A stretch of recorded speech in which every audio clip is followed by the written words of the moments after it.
There was one tweet where you mentioned rather than creating the conditions where Yaron and Sarah were murdered, pro Palestinian activists should have reached out to these two young diplomats to engage in a dialogue which could save Palestinian lives. In the history of conflict, there comes a time that 1% window opens up where dialogue is possible.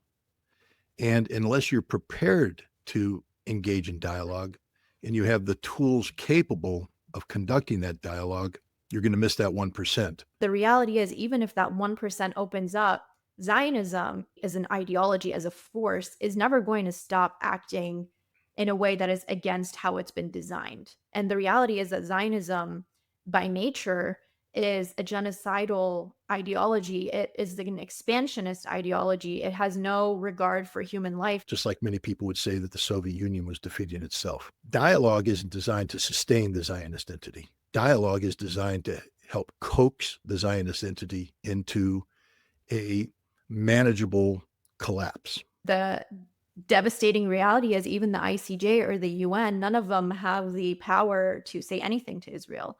Essentially, it's all just a formality, as we know. Let's just put your or my resume up there as who would Israel take as a potential interlocutor. We're both on record being vociferously opposed to the genocide and the Israeli government. But did you spend 4 years working hand in glove with Israeli intelligence? Did you go into the heart of the Kiryat? Were you involved in briefings with the prime minister? Did you get the special tour of Israel in their helicopter and go to Masada and go to the Golan Heights? I did. Thankfully, I did not. Right. But, well, you say thankfully, but who would the Israelis be willing to talk to of the two of us? Well, if you did speak to them, then what would you say came out of it?